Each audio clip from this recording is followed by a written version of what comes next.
গঙ্গারামপুরের আবেশকুড়ি মাদ্রাসার চুরির ঘটনায় 17টি কম্পিউটার ও 2 প্রাক্তন ছাত্রকে গ্রেপ্তার করল গঙ্গারামপুর থানার পুলিশ।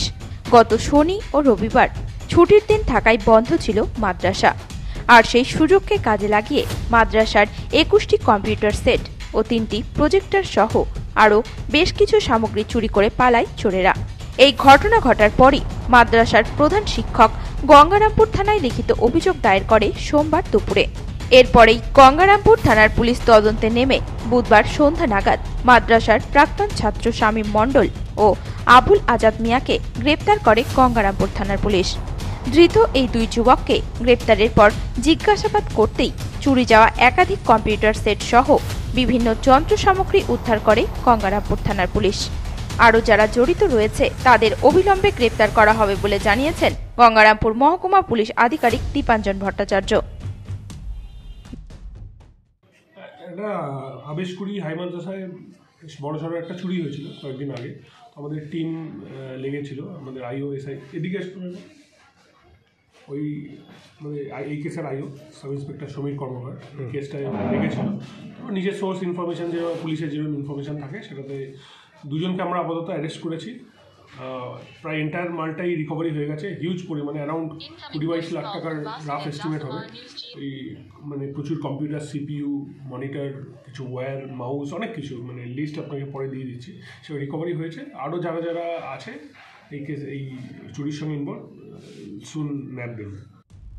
এদিকে এই দুঃসাহসিক চুরির ঘটনায় আগামী দিনে যাতে এলাকায় আরও নিরাপত্তা ব্যবস্থা বাড়ানো হয় প্রশাসনের কাছে তার আবেদন জানিয়েছেন মাদ্রাসার প্রধান শিক্ষক মঞ্জুর আলম। এর পাশাপাশি ধন্যবাদ জানিয়েছেন গঙ্গারামপুর থানার পুলিশ প্রশাসনকে। আমাদের মাদ্রাসায় আমি লাস্ট যখন গেলাম শনিবার 4:30টায় বন্ধ করে আসি।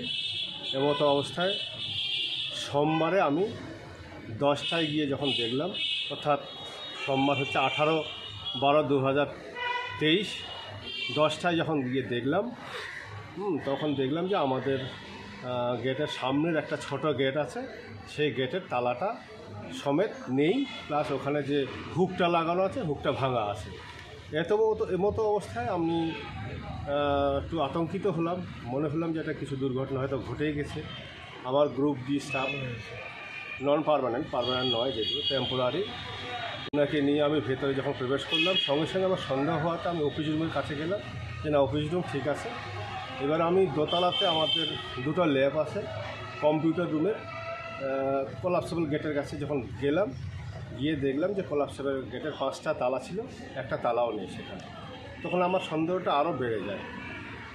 এমতো অবস্থায় গেট তো লাগানোই আছে কিন্তু তালা নেই, আমার খুব সন্দেহ হলো।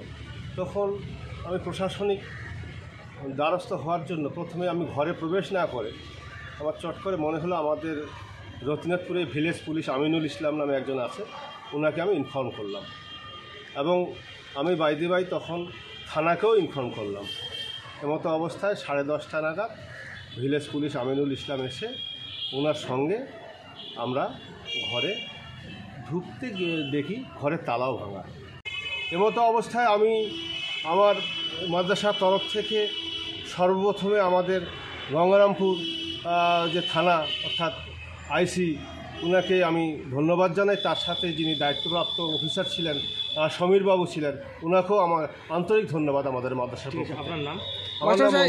একটা বিষয়, সেটা হচ্ছে যে এই চুরির ঘটনার সাথে আপনাদের বিদ্যালয়ের প্রাক্তন ছাত্র যুক্ত, এই বিষয়টা কিভাবে দেখছেন আপনি? এই বিষয়টা আমি প্রথমে সত্যি কথা বলতে আমি বাই জানলাম, বা এখনও পর্যন্ত তাদের দেখা হয়নি, কিন্তু আমি যখন জানলাম যে আমাদের কিছু ছাত্র 2-1জন প্রাক্তন এবং বর্তমান ছাত্র জড়িত আছে, আমার মাথায় আরও আকাশ ভেঙে পড়ল। আমি ভাবতেই পারিনি যে আমাদের ছাত্ররা এরকম একটা দুঃসাহসিক কাণ্ডের সঙ্গে জড়িত আছে, এবং আগামী দিনে আমরা ভাবতে পারছি না যে কীভাবে আমাদের ছাত্রদের কীভাবে এন্টারটেইন করবো আর কি। এটা নিয়ে আমরা আতঙ্কিত, এবং আমি চাই যে এই দুর্ঘটনা যাতে না ঘটে। আমি পুলিশ প্রশাসনের কাছে আরও ধন্যবাদ জানাচ্ছি। আগামী দিনে যেন আমাদের এলাকায় আরও নিরাপত্তা বাড়ানো হয়, পেট্রোল পুলিশের ব্যবস্থা করা হয়, সেটা আমি আবেদন রাখছি। গঙ্গারামপুর থেকে বিশেষ প্রতিবেদন, নিউজ টুডে।